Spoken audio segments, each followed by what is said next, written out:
Bienvenidas y bienvenidos a Gente de Opiniones. Estamos ya a la mitad de la semana, miércoles 2 de septiembre, en los inicios del mes patrio, y precisamente los partidos políticos representados en la Asamblea Legislativa han empezado con buena información para el pueblo salvadoreño, con acuerdos políticos para darle paz a este país entre todos y todas. Y de esto nos va a estar hablando Roger Blandino Nerio. Él es integrante de la Comisión Política del Frente Farabundo Martí para la Liberación Nacional, y a quien le damos la más cordial bienvenida. Buenas noches, Roger. Buenas noches, María Teresa. Es un gran gusto poder saludar a la audiencia de Gente B en todo el país, al pueblo salvadoreño desde este espacio, y poder comentar sobre estos temas tan trascendentales que han ocurrido en las últimas horas para bien de El Salvador. Bueno, ustedes saben que esta señal la puede ver en los cables de Claro y de Tigo. En Claro estamos canal 29 y 75, en cable Tigo canal 29, y por supuesto en las redes sociales a través de www.genteb.tv. También en nuestras redes sociales usted puede escribir a Canal Gente B. Tenemos entonces que el pasado 27 y 28 de agosto, ya para finalizar el mes, se reunieron los representantes de los partidos políticos que tienen representación en la Asamblea Legislativa. 5 fueron, y pues se le dio en llamar el diálogo interpartidario. Hubo algunos acuerdos de los grandes problemas que enfrenta El Salvador, que solo con acuerdos, unidad, solidaridad y demás se van a poder resolver, y algo más, ¿verdad? Queremos presentarle una nota que nuestro departamento de prensa realizó a continuación. Posteriormente le vamos a circular este documento. Los secretarios de los partidos políticos con representación en la Asamblea Legislativa que participaron de la mesa interpartidaria rechazaron la violencia en el país y acordaron por unanimidad sumar esfuerzos en contra de la criminalidad. Tras una reunión de 2 días en el municipio de Ataco, Ahuachapán, y a iniciativa de la OEA y el PNUD, los políticos acordaron varios puntos para sumarse al esfuerzo gubernamental en su lucha contra grupos terroristas. Nuestra responsabilidad y compromiso frente al pueblo salvadoreño para conjuntamente contribuir con las instituciones del Estado que velan por la justicia, la seguridad y la tranquilidad. Realizar una acción conjunta inmediata para el estudio de creación de un Instituto de Criminalística e Investigación Científica del Delito, respaldar las medidas que deben adoptarse para la adecuada implementación del bloqueo de la señal telefónica en los centros penales. Reiteraron el compromiso y la voluntad de diálogo para lograr acuerdos en temas prioritarios para la nación. Inciso A, seguridad ciudadana. Inciso B, crecimiento económico con inclusión. Inciso C, finanzas públicas. Inciso D, transparencia y rendición de cuentas. Inciso E, fortalecimiento institucional. Inciso F, salud. Y el hecho, pues, que haya unidad de criterio y haya una firma, eso es algo, digamos, importantísimo, que debe de tirar una señal positiva, esperanzadora para el pueblo salvadoreño.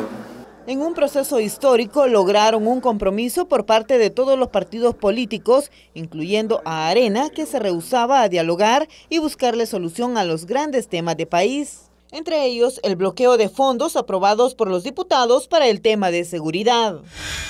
A que emita resolución con respecto a estos 900 millones que se habían aprobado en la Asamblea Legislativa para seguridad y otros aspectos. Este es un paso importante, es una señal positiva. Dentro de los acuerdos, también se estableció solicitar al Ministerio de Hacienda agilizar el estudio de un préstamo por 5.5 millones de euros y donación de 250 más por parte del gobierno de Italia. Arena digamos, ha planteado aquí su posibilidad y ha afirmado de precisamente apoyar esto. No hay todavía, digamos, un compromiso por parte de Arena, en concreto, a dar, digamos, su aprobación por los préstamos. Por otra parte, conformarán un comité interpartidario que facilite la creación de un marco legal para la prevención, reinserción y rehabilitación de jóvenes al margen de la ley y acordaron la participación de todos los partidos políticos en la Comisión de Seguimiento para la implantación del Plan El Salvador Seguro del Consejo Nacional de Seguridad y Convivencia Ciudadana. Bueno, ya poníamos la nota de contexto para recordar esta plática de 2 días entre los partidos políticos. ¿Cuál es la trascendencia de que se sienten en una misma mesa, se sienten a dialogar las diferentes representaciones políticas del Congreso para ponerse de acuerdo? ¿Por qué es trascendente? Bueno, yo creo que en primer lugar, la situación que atraviesa el país amerita un posicionamiento más claro de las distintas fuerzas políticas para el enfrentamiento de los distintos problemas y subyace en este proceso un elemento que es importante también dejar claro, es que ha logrado prevalecer la tesis que ha sostenido el presidente de la República, Salvador Sánchez Serén, de la inclusión y del diálogo, del debate sobre los problemas del país entre todos los representantes legítimos del pueblo salvadoreño. Hubo en algún momento la pretensión de algún sector político de ser exclusivo en el diálogo con el gobierno de la República y de tener un trato especial en el diálogo en la Asamblea Legislativa, que en este escenario prácticamente queda de lado, es decir, es el reconocimiento de que todas las fuerzas políticas representadas en la Asamblea Legislativa, que son partidos legalmente constituidos, que tienen diferentes niveles de respaldo social, son importantes a la hora de discutir los grandes problemas del país y creo que subyace en el documento esa esencia. Estos acuerdos llevados a cabo por los partidos políticos en UNMAN, y bueno, de hecho el lunes 31 de agosto se publicó la declaratoria conjunta de este, digamos, diálogo entre partidos. Entre los contenidos de esta declaración conjunta, pues obviamente está el tema de la seguridad. Sin duda fue uno de los que es tema medular porque también hay diferentes manejos, diferentes percepciones, diferentes realidades. En esta declaratoria, ¿cuáles o cómo lo podríamos caracterizar este tema de la seguridad ciudadana?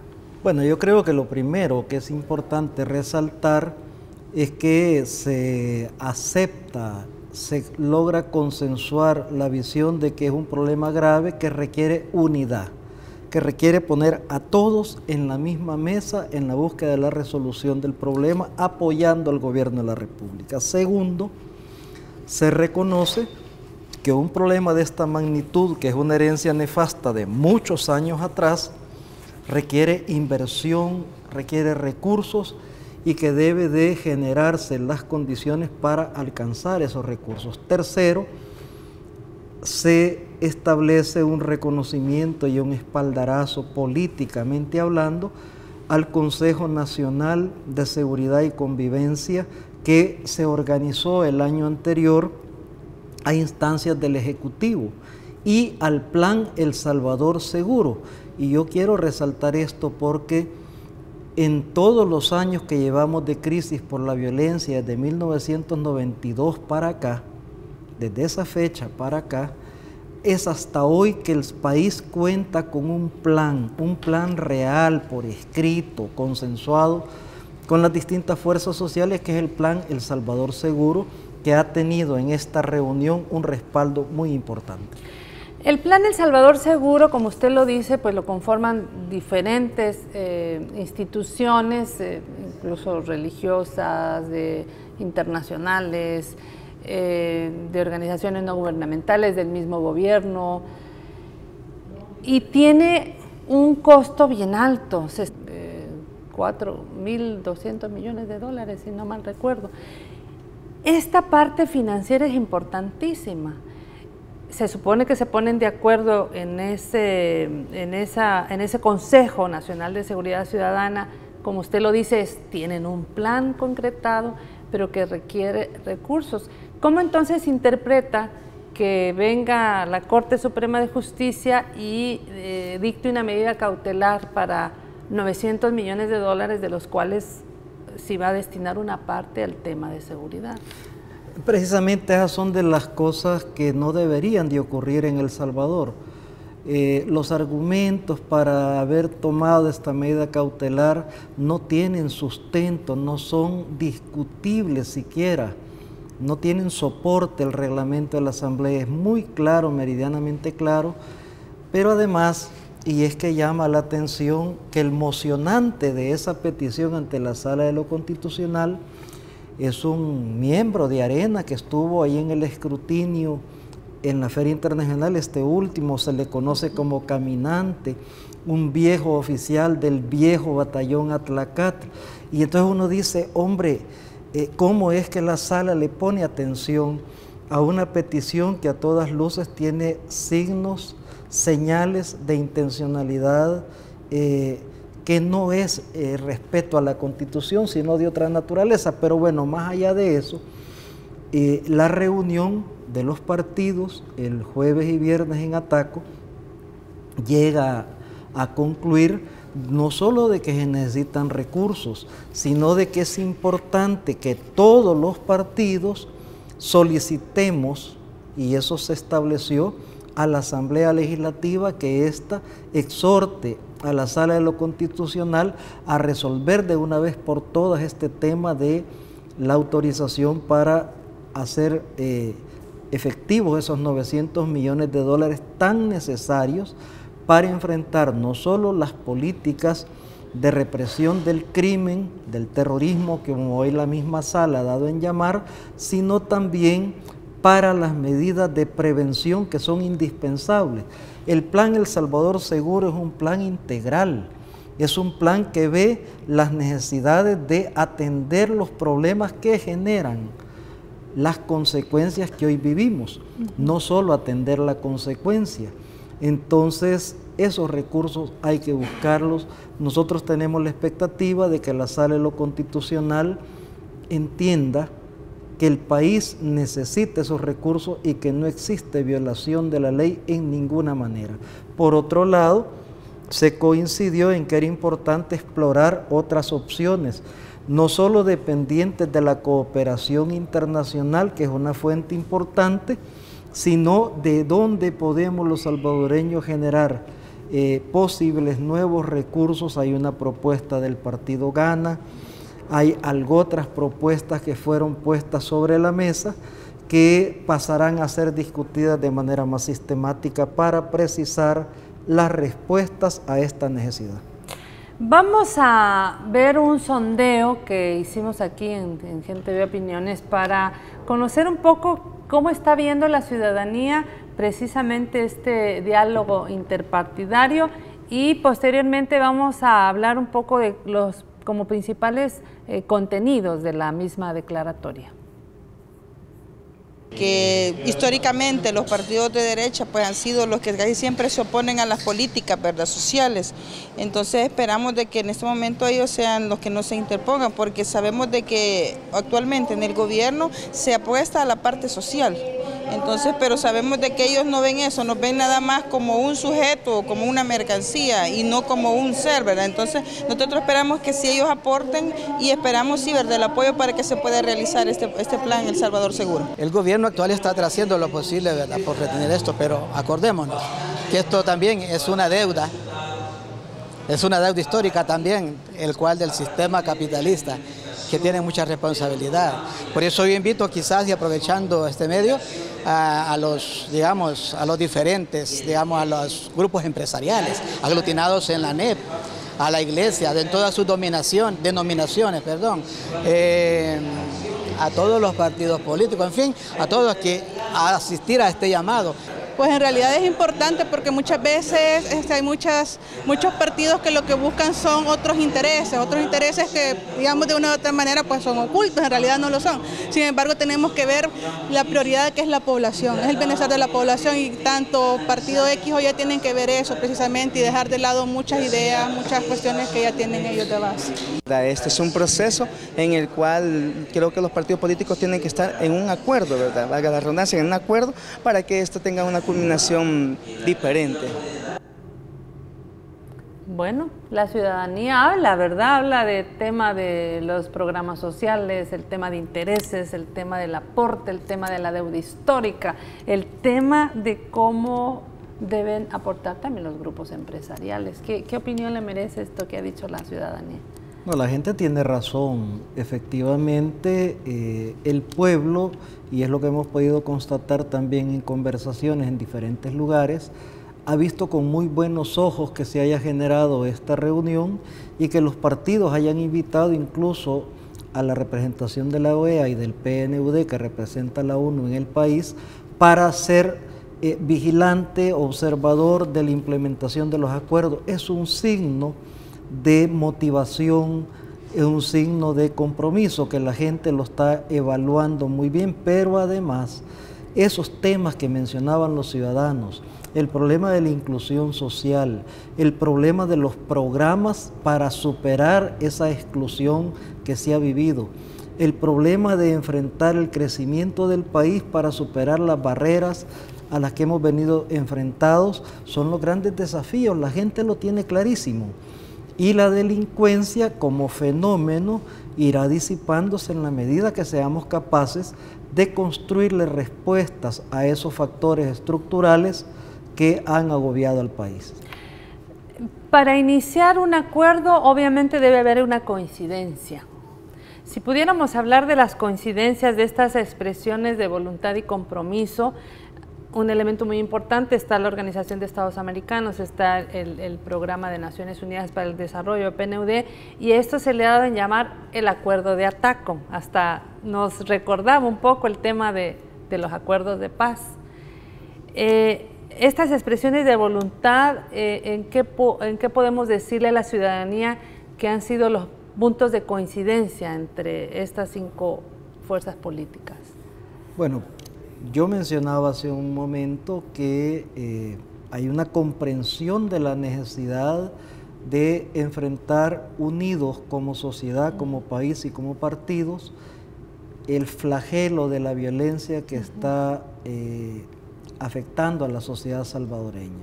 Rechazo a la violencia. El rechazo a la violencia desde un enfoque de unidad.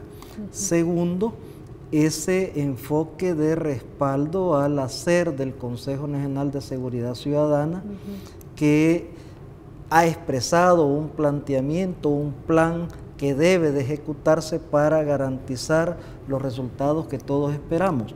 Son parte de los elementos que caracterizan este conjunto de acuerdos, pero yo quisiera también establecer un elemento que creo que está en la cabeza de muchas personas y que garantiza que se cumplan estos acuerdos suscritos. Miren, yo lo que pienso es de que después de haber firmado este documento, tenemos los partidos políticos 2 opciones: ser consecuentes con las necesidades del país y trabajar coherentemente con lo firmado, o pretender guardar en un cajón este documento. El FMLN se posiciona en que debemos de trabajar con ahínco, profundamente, consecuentemente, por hacer que esta letra se vuelva vida. Y confiamos que otras fuerzas políticas están pensando de la misma manera.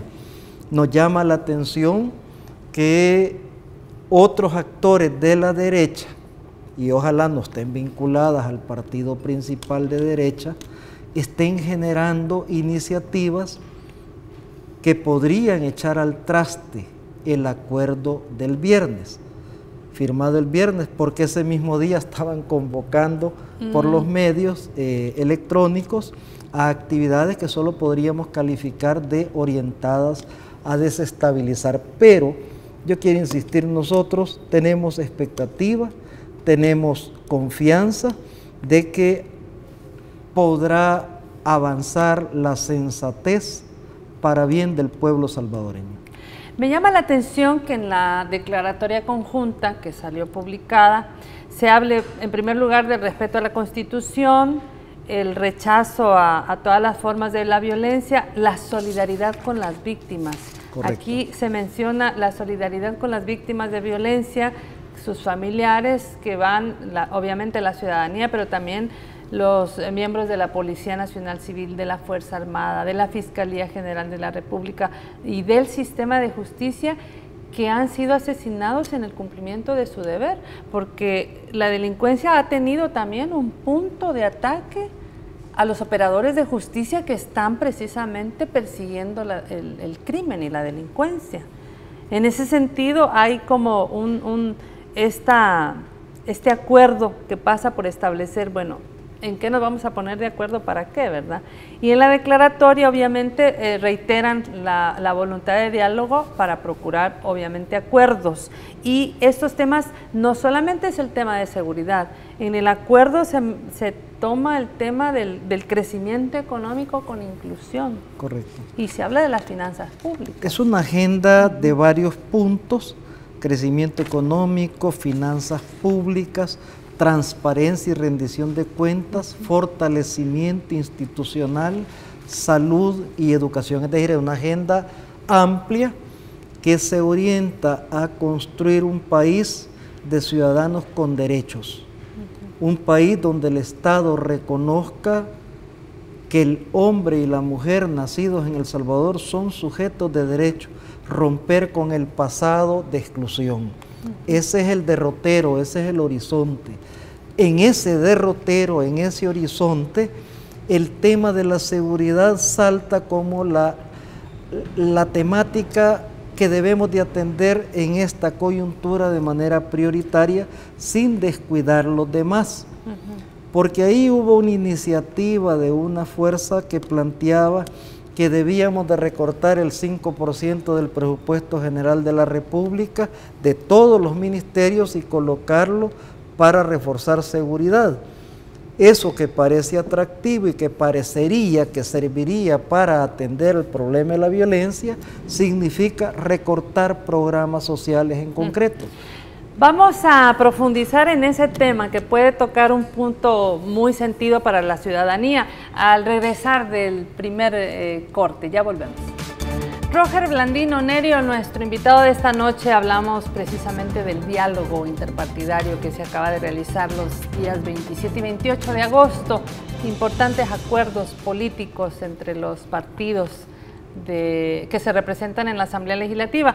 Hablábamos que por ahí el tema del crecimiento económico con inclusión, pero también el tema de las finanzas públicas es un tema muy crucial para el desarrollo, en este caso, de planes sociales que han beneficiado a la ciudadanía. Hablar de recortar o de destinar un 5% del presupuesto general de la Nación para financiar la seguridad sería en detrimento de otros puntos, ¿no? No, por supuesto, es que ese es el tema. Si usted agarra el presupuesto general de la República en la rama de educación o en el ramo de salud y plantea recortarle el 5%, ¿qué va a recortar?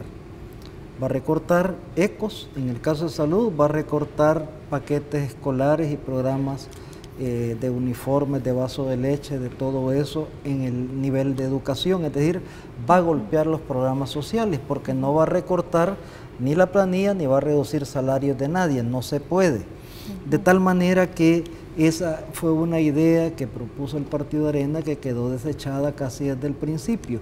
Nosotros creemos que se deben explorar otras opciones y por eso mencionaba, el Partido Gana hizo de conocimiento una propuesta orientada a establecer un tributo que tendrá que ser discutido. Yo no voy a entrar ahora en los detalles, ese es un tema que tendrá que ser discutido en la Asamblea Legislativa en su momento, pero cito esto como un ejemplo.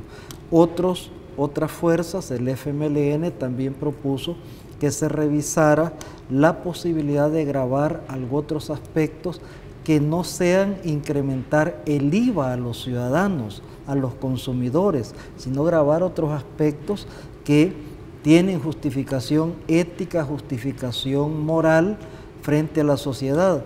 Nidia puso el caso del ejemplo que recientemente visitaron varias delegaciones de partidos políticos para conocer la experiencia de Medellín, en donde en ese país, en Colombia, en esa ciudad, sectores empresariales convinieron en establecerse un tributo especial para financiar los aspectos de seguridad. Es decir, hay una gama de posibilidades que no signifiquen volver a la exclusión grotesca que hemos vivido en el pasado en el país. Por el contrario, se debe reforzar las finanzas públicas para atender el problema de la seguridad, mejorando la inclusión general de los ciudadanos salvadoreños, de manera que se desactiven las razones estructurales que han permitido que esto crezca de manera importante y negativa para el país. Yo he tenido invitados aquí, algunos que pertenecen al Consejo de Seguridad y Convivencia Ciudadana, pero también otros que están en el área judicial, en el órgano judicial, y se habla, bueno, ¿a quién le interesa la inseguridad? Por ejemplo, el pago de todas las empresas de seguridad privada. El que no se juzgue a estas personas que delinquen. O sea, también ahí hay un tema de alguna ganancia económica que alguien está teniendo, hay un interés. Yo quisiera, ya que señalaste eso, traer a cuenta, porque los jóvenes seguramente no lo conocen. Los que nacieron en el año 1990, 1992 no podrán tener en su memoria, porque no lo vivieron, que precisamente en uno de los años, en uno de los lustros más bien más violentos que El Salvador vivió, que fue ese primer lustro de los años 90, con indicadores de violencia similares o más graves que los que hoy tenemos, hay que decirlo, similares o más graves, el número de homicidios que los que hoy tenemos, es precisamente el periodo en el que en el aparato de gobierno desaparece la seguridad pública de los ministerios, la seguridad que el Estado pagaba en los ministerios. El manejo de la prensa en aquel momento dejaba ver que habían niveles de violencia elevados, pero no acusaban al gobierno de incapaz. Eso contribuyó a que se desarrollara y creciera de manera exponencial el negocio de la seguridad privada. Los ministerios se quedaron sin vigilantes, el Seguro Social se quedó sin vigilantes, las instituciones públicas quedaron sin vigilantes y el Estado pasó a ser contratista de empresas de seguridad privada. ¿Quiénes ganaron con ese clima de violencia y con esa desactivación de niveles de seguridad propia que el gobierno se daba? Y yo quiero mencionar nombres. El Chele Torres, que fue director departamental del Partido Arena, se convirtió en un magnate de la seguridad. Y resulta que meses antes de su fallecimiento nos dimos cuenta que estaba vinculado a negocios turbios, vinculado a criminales articulados en el narcotráfico. Aquella famosa frase del medio melón, con medio melón te saco, del caso Silva, el diputado que se encuentra preso por narcotraficante.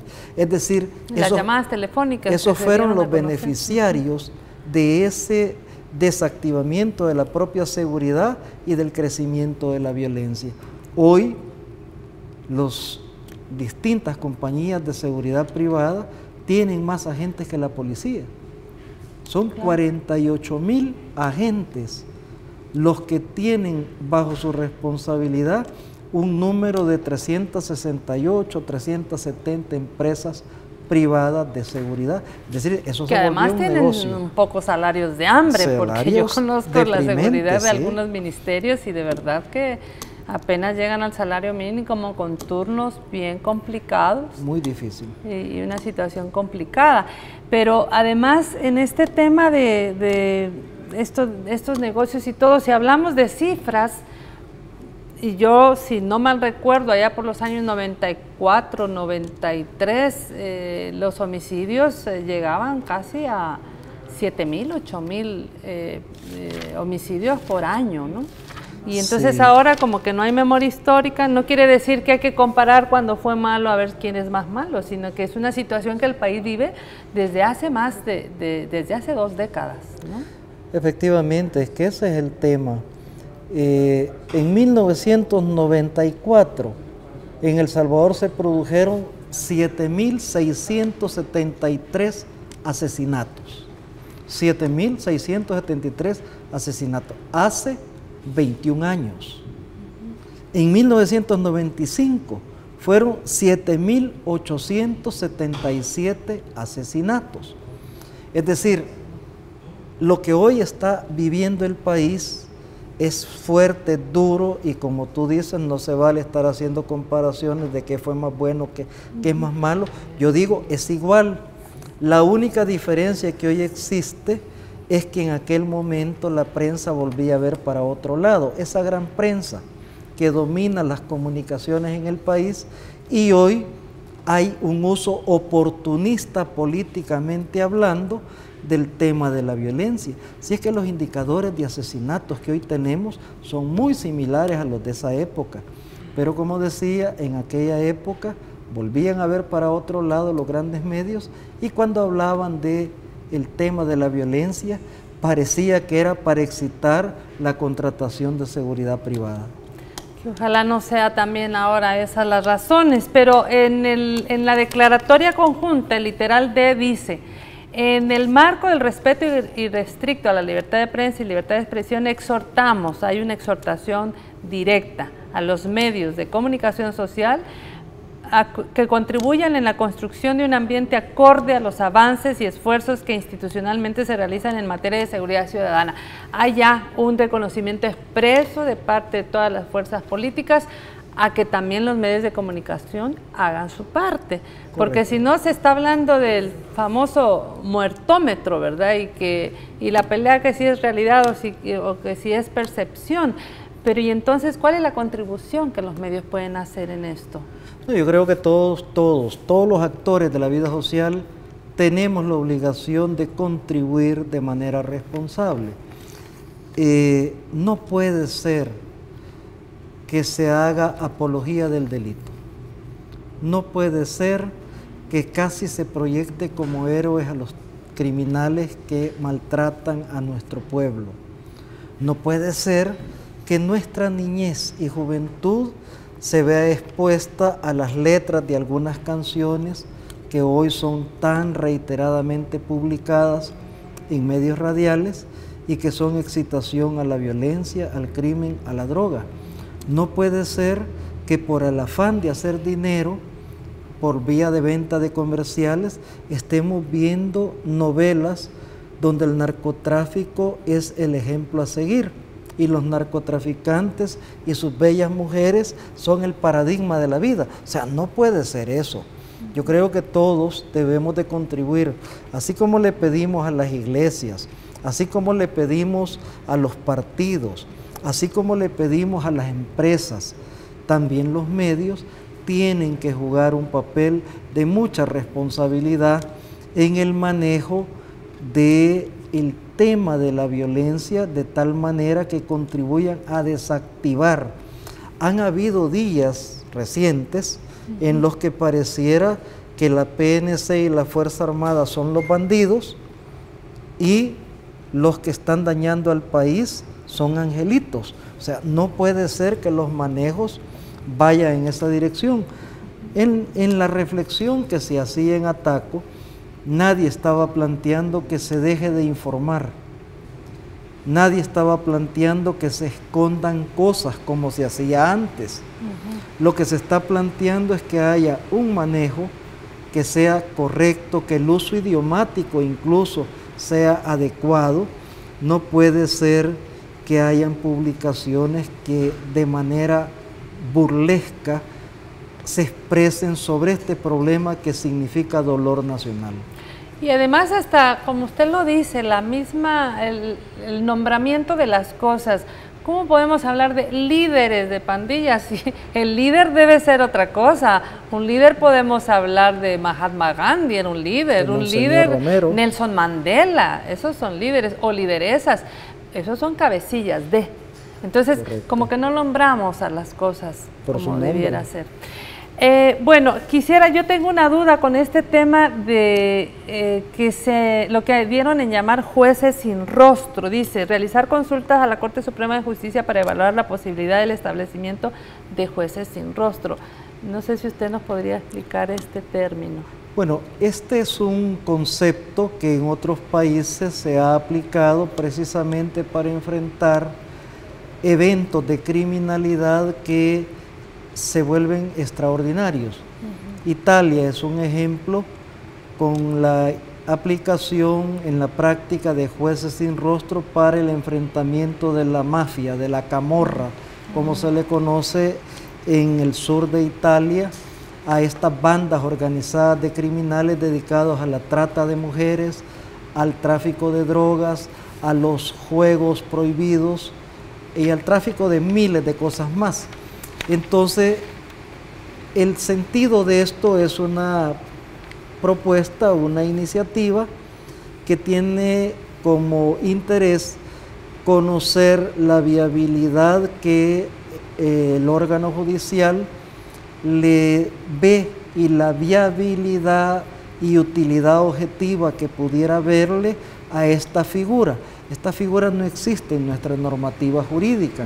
La consulta tiene el sentido precisamente de que si no riñe con ninguna otro tipo de legislación o convenio internacional, esto pueda dar lugar a legislar para garantizar la seguridad y la tranquilidad de los operadores de justicia que, como se menciona en los considerandos del acuerdo, también, igual que los policías, igual que soldados, han sido víctimas de amenazas, incluso de asesinatos.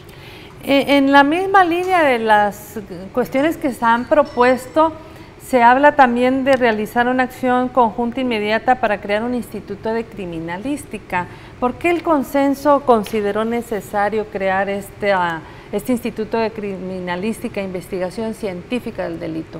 Bueno, la verdad es que en el país, así como se debe de avanzar en temas como la inteligencia policial de manera más fina para perseguir y capturar a los delincuentes y sobre todo a los cabecillas, por otra parte se debe de avanzar en el estudio científico de los hechos criminales que ocurren.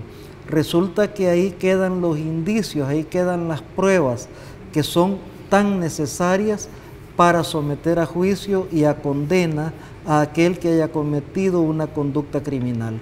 De tal manera que el Instituto de Criminalística tiene el sentido de darle una herramienta formidable apoyada en la ciencia a las autoridades para la persecución, para la represión del delito.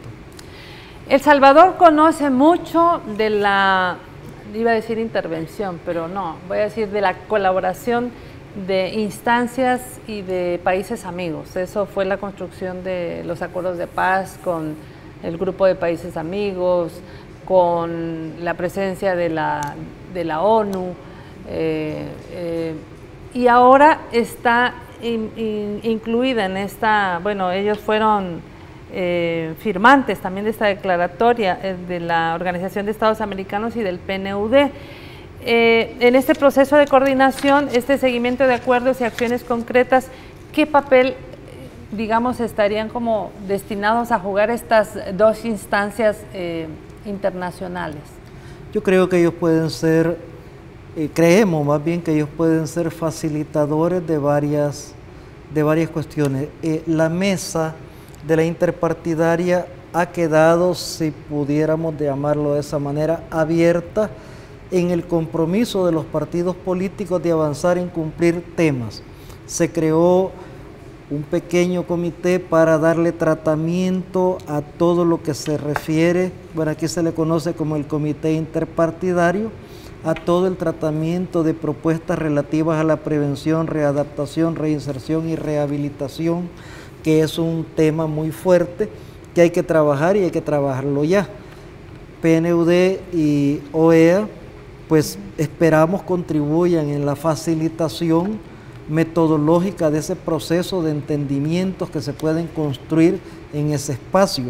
Pero por otro lado también PNUD y OEA pueden ser emisarios de buenos oficios, por llamarlo de esa manera, para el establecimiento de contactos con instancias internacionales que nos interese en función, por ejemplo, de este tema del Instituto Criminalístico. Ahí puede haber una cantidad de países que tienen experticia y que pudieran contribuir, técnicos, especialistas que pudieran contribuir a hacer más rápido este proceso, y otras áreas en las cuales pueden contribuir. Además, los partidos les pedimos que ellos fueran observadores que le den seguimiento a cómo avanza esta temática. Esta no es la última reunión, quiero con esto cerrar. Yo tengo que ir a hacer una pausa y al volver vamos a continuar profundizando sobre esta declaratoria y los alcances y cuál es realmente la opinión del FMLN con relación a esta reunión, a estos acuerdos. Ya regresamos, no nos cambie. Hemos estado hablando sobre este diálogo interpartidario recién acordado 27 y 28 de agosto. ¿El FMLN está satisfecho de lo que se logró en estos 2 días de trabajo? Yo creo que los alcances del acuerdo están dentro de lo que realistamente era posible en un encuentro de esta naturaleza, que es ciertamente el segundo encuentro. El primero fue a principios de año. Y digo, en materia de abordar de manera abierta, de manera responsable, las ópticas diferentes sobre problemas de la nación. La agenda general a la que nos hemos referido es como el entendido de todos de que debemos de avanzar a abordar esos grandes temas, y los aspectos específicos que se han trabajado, que se han discutido sobre los aspectos de seguridad, que implica, como decía, el reconocimiento de que hay que enfrentar unidos el tema, el reconocimiento de que se requieren recursos y se deben de buscar esos recursos, el reconocimiento al Consejo Nacional de Seguridad Ciudadana, el reconocimiento al Plan El Salvador Seguro que produjo este comité, es en términos generales, en mi opinión, un acompañamiento a un lineamiento que el gobierno de la República del profesor Salvador Sánchez Serén ha venido generando, ha venido insistiendo, incluso desde el primer día cuando dijo: unidos crecemos todos, unidos podemos enfrentar todos los problemas de este país. En ese sentido estamos contentos, pero advertimos, como mencionaba hace un momento, que todo esto que está escrito nos pone a prueba a todos los actores políticos que suscribimos este documento. Podemos ser consecuentes y coherentes con los grandes intereses de la nación, de la sociedad salvadoreña, o podemos quedar retratados aquellos que no se pongan en el esfuerzo concreto como inconsecuentes, y el pueblo sabrá reclamar en su debido momento a quien no esté a la altura de la historia.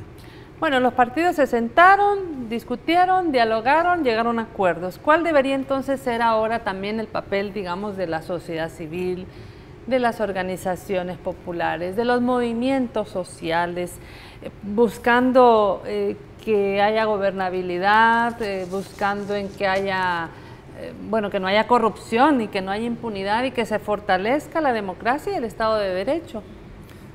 Yo creo que sí, nosotros creemos que sí, que las distintas fuerzas de la sociedad salvadoreña, en sus distintas formas de expresión organizativa, Y el ciudadano que no participa organizadamente en nada, todos y todas tenemos responsabilidad de contribuir a crear un ambiente, a crear condiciones, a propiciar cada uno desde su propio espacio, el maestro en la escuela, los alumnos en la escuela, el trabajador en la fábrica, todos debemos de contribuir a propiciar las mejores condiciones para que estos acuerdos avancen. Por supuesto que los actores políticos que estamos representados en la Asamblea Legislativa debemos de reconocer que tenemos un nivel de responsabilidad grande y somos espejos que la gente está viendo. Hay varias iniciativas ahí en el tintero con tema de seguridad ciudadana en la Asamblea. No, correcto, y se deben de echar a andar. El ministro Benito Lara presentaba el lunes una nueva iniciativa de reforma de ley orientada a el tema de las declaraciones judiciales de los detenidos por este tipo de conductas delictivas, que debería de contar con el respaldo unánime de los partidos, igual que debería de contar con el respaldo unánime de todos los partidos, así como fue suscrito por los partidos en la Asamblea Legislativa representada por sus diputados, la exhortación a la Sala de lo Constitucional para que resuelva lo atinente a los 900 millones de dólares que están retenidos. Es decir, cada uno desde el espacio que ocupa tiene una responsabilidad. Los medios de comunicación, lo mencionaba hace un rato, tienen una tremenda responsabilidad en todo esto. No solamente pueden ser reproductores de enfoques morbosos o intencionalmente dirigidos políticamente para afectar al gobierno, sino un manejo más correcto, contribuyente a avanzar en este gran tema de interés nacional. Hablando de los acuerdos, de los seguimientos, de las responsabilidades, se conoció que también el próximo sábado un movimiento que se ha dado en llamar Movimiento Cívico para marchar por El Salvador va a marchar precisamente el próximo sábado. ¿Quién podría estar detrás de esta movilización ahora? ¿Qué tipo de interés? ¿Qué de bueno puede traerle esto al país? Mira, son los grupos desestabilizadores que ya han sido señalados como interesados en llevar adelante la estrategia de golpe suave. Son los mismos grupos que usando máscaras distintas están tratando de operar en esa dirección. Esta mañana, el día de ayer, perdón, amanecieron en el Redondel Sandino una cantidad de cruces, un uso oportunista, un uso realmente irresponsable del dolor de la familia salvadoreña con fines perversos, y cuando uno se da cuenta de que a la cabeza del grupo que ha movido eso se encuentra un pariente de Francisco Flores Pérez, uno dice, hombre, como que hay mano peluda, como decimos en buen salvadoreño. Y cuando uno mira a estos grupos que dicen estar levantando el tema anticorrupción y se les olvida que el primer corrupto de este país es aquel que recibe el IVA que paga el contribuyente salvadoreño y no lo canaliza hacia donde corresponde, recursos que le hacen falta al Estado, o aquel que va del pago de los impuestos. Mire, el problema de la corrupción no es un asunto de carácter solamente de los políticos y los partidos, ni solo se da en el gobierno, es un asunto mucho más amplio. Si en serio estamos hablando de combatir flagelos como la violencia o combatir flagelos como la corrupción, creo que debemos de poner tabla rasa y enfrentar de manera responsable las distintas facetas del problema. No hay corruptos si no hay corruptores, eso es así. Así es. Y además hay que dar el ejemplo, ¿no? Empezar, hoy sí como dicen, empezar la limpieza en la casa y después para afuera, ¿no? ¿Qué autoridad moral puede tener para reclamarle a nadie aquel que no paga los impuestos? Claro. que por ley está obligado a pagar. Aunque haya una resolución de la sala que diga que no se pueden conocer los nombres, sabemos quiénes son y gozan de nuestro desprecio mientras no corrijan su conducta. De tal manera que el llamado es a todos a ser consecuentes con el interés de que el país entre en una ruta que avance a la tranquilidad, y ojalá esas acciones que están orientadas en el fondo a la desestabilización, levantando una bandera que puede parecer simpática, es no solamente inconsecuente el llamado, sino que intencionado en otra dirección. Muy bien, bueno, se nos terminó el tiempo. Muchísimas gracias a Roger Blandino Nerio de la Comisión Política del FMLN por haber venido esta noche a ampliar un poco el tema de este diálogo interpartidario. No, ha sido un gran gusto, y reiterar el saludo a toda la audiencia y a llamar a toda la ciudadanía a estar vigilante del cumplimiento de estos acuerdos por todas las fuerzas políticas. Muy bien, a usted, amigo, amiga, el día de mañana esta misma entrevista a las 7 de la mañana en retransmisión, y por supuesto a las 7 de la noche le esperamos para una nueva entrevista aquí en GenTV Opiniones. No nos cambie, que vienen muy buenas noticias. Hasta luego.